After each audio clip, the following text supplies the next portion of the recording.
I wanted to be a teacher, I wanted my dad to be a part of it because I think it's important for kids to have a positive relationship with police officers.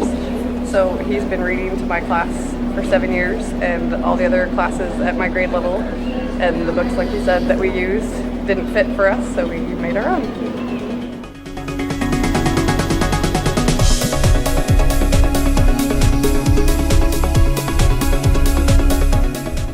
They love it. They love that they know the authors. They love the interesting facts that we put in, and that it's about our city, and they recognize, the uniforms and the cars. So they think it's great.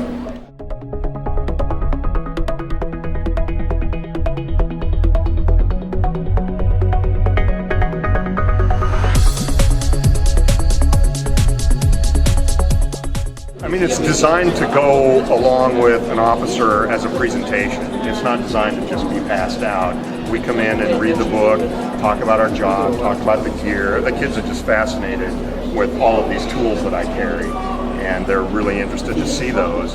And so it's just a tool for us that's part of that whole package of developing a connection with the kids and letting them know something about what we do and how we can help them.